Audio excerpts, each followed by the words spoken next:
stop paying so much attention. And when you're moving in another direction, don't worry, I get it. I meant what I said when I said it, lady. I never wanna look at a house in the garden. I never wanna lock you down. I know you're not mine, it's just my turn, but we can still have fun for now. No, I never wanna play happy families with you, but I like having you around. Do you ever wake up in the middle of the night and think, Mommy, I'm scared! What's up, what's up, what's up, my fellow creators? Welcome, guys. I hope you're having a beautifully blessed, phenomenal day. Thank you for joining me for a moment with Topics with Becky. So today, guys, I want to talk to you about reflection, self-reflection. This is something that, it's weighty. Okay, it's weighty, but it is so worth it when you allow yourself to do it. Okay, so without further ado, let's get started. But please like this video, share this video, subscribe to my channel, set that notification bell down below so you always know when the next video does go live.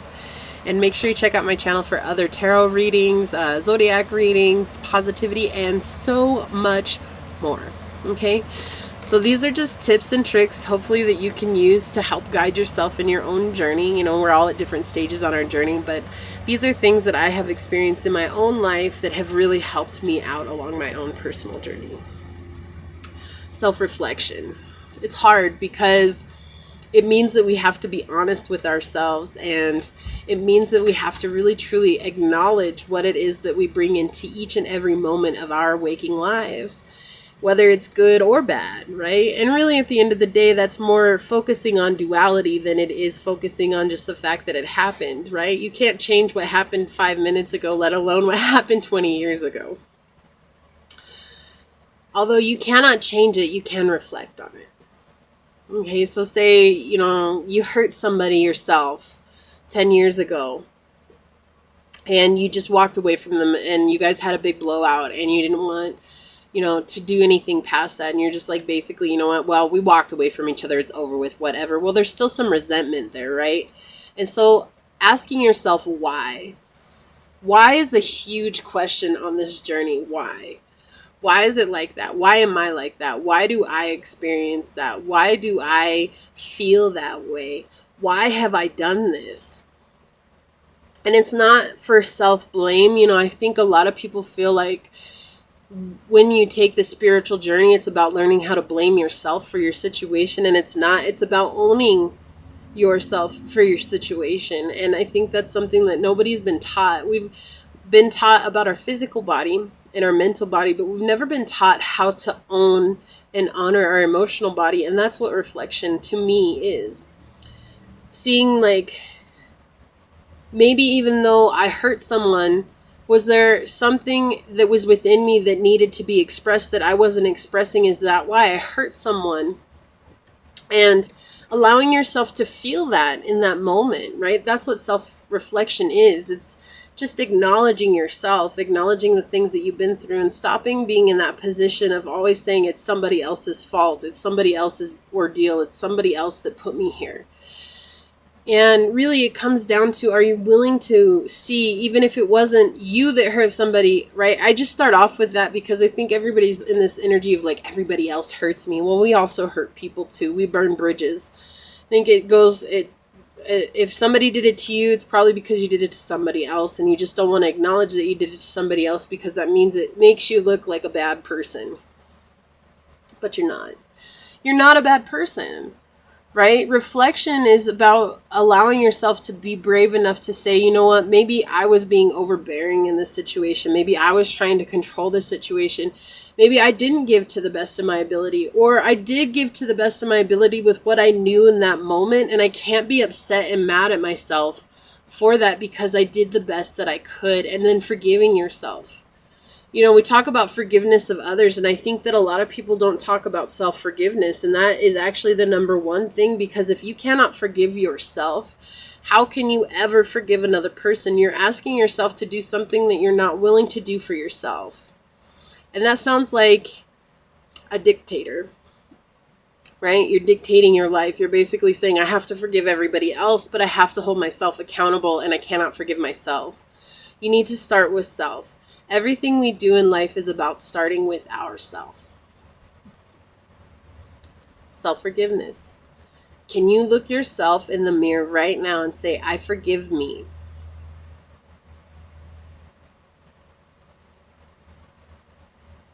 Can you? Is it easy? No. Is it simple? Of course. It's saying 4 words. I forgive me. Well, I guess 3 words. I don't know where I got 4 at. I forgive me. 3 words, right? Saying 3 powerful words. You want someone to say, I love you, but you can't say, I forgive me. See, it's like we're always asking other people to do things for us that we're so scared of doing for ourselves. And to spend time in reflection oftentimes means spending time in solitude. And people take solitude as spending time in prison, right? Like you're being singled out, like you're singling yourself out from others. It's like, and that's not isolation, right? It's not isolation. Solitude is literally saying, I need to take time to myself, for myself, and be by myself so that I can honor what it is that's going on, the turmoil that's arising within me, or that has. Maybe there is no turmoil right now because you shoved it so deep down inside of you and you compartmentalized it and you didn't want to deal with it. And so being in solitude means that now I can open up that compartment, or Pandora's box, if you will, and let the floodgates flow. That's scary, though. All our lives we've been told that our emotions are bad things, but we want people to love us. And isn't love an emotion? So if we want people to love us and our emotions are bad, then wouldn't that make love bad? I mean, like, if you're just looking at it from this aspect, we don't oftentimes look at it from a different perspective because we're so set in our ways. You know, and I usually bring up a lot with men, too, when it comes to these inner emotions. You know, men have been told that it's not okay to cry. It's not okay to feel. I'm a man. I have to be strong. I have to be a certain way. I have to show myself in a certain light. Why? Why? I'm pretty sure men feel the same way women do. And if they were given an opportunity to feel it, men would probably be able to let go of it easier than women do. You know, I oftentimes will liken this to the bar fight. Men who get into a fight at a bar and they punch it out, they duke it out, and then they'll go buy each other a drink. Women would not do that. Women would let that emotion overrun them. It would become everything that they are. They would hate that person. They would do everything in their power to make that person's lives miserable. Okay, these are just 2 examples of that duality coming through. How can a woman be more embracing of her masculine side and saying that, you know what, it was just a mistake, we dealt with it, let's let bygones be bygones? And how can men embrace more of their feminine side and say, I need to feel this, right? You might say a woman's too emotional, but a woman feels for purpose, because it's to remind men that it's okay to feel, and men let go for purpose to remind women that it's okay to let go. This does not matter what your choice in a person is. It does not. These are energies, right? These are energies, and we have likened our energies to our genders rather than understanding the depth of the energy itself. And so that's what reflection will help you embrace. It will help you come into a place of seeing, you know what, maybe I am a little bit too on my feminine side and feeling abandoned and feeling like nobody understands me and feeling like the whole world is out to get me. Or maybe you're more on the masculine side and saying that nobody needs to know. Nobody needs to see. Nobody needs to hear. And that's including myself. Right? So this is about finding that balance between these 2 powerful emotions so that they can converge into the union of your soul. And that's really ultimately, I don't know why my nose is itching really crazy right now. That is the energy that you want to come into, is union with self, with our higher self. And without reflection, we're not able to come into that union, because if we don't spend time contemplating and reflecting upon our own actions in life, we're basically saying that everything that has happened to us is outside of our own control. and that it's just a product of destiny or fate. In my line of work, we create our destinies. We create our own fate. There are things that we cannot control, absolutely, and they should in no way affect our being. And that's what reflection will help you come to, a state of balance within yourself, so that you can say, okay, I'm at peace. I can come to this situation with peace and harmony. Even if it's upsetting, I dealt with my upset. I let myself feel upset. And now I'm coming to handle this situation from a clear mind. Right? Reflection is all about self-awareness, reflecting on your actions in your life. What has upset you so much in your life that you're saying, I refuse to forgive a person because of this? Or on the other side, I've met people who refuse to forgive themselves because of something that they did.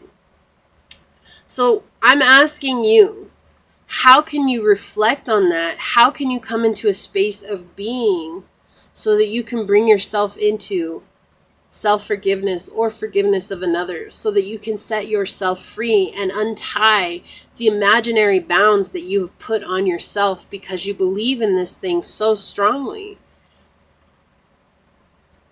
What if the belief that you have has been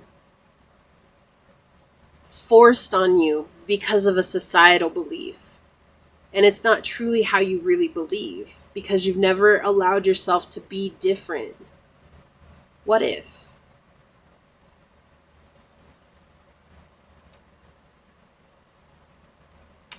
Please like this video, share this video, subscribe to my channel, set that notification bell down below. I hope you guys are having a beautiful day. I'm sending you out so much light and love. And yeah, check out my channel for more videos, more content. Until next time, go forth boldly, my fellow creators, and courageously find creative ways to rise above in life, laughter, and love.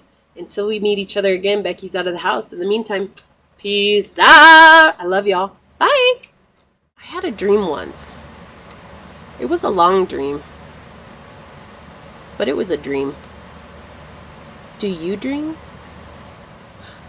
Fly like an eagle to the sea. Fly like an eagle, let my spirit carry me. Come on and fly. Oh, fly right into the future.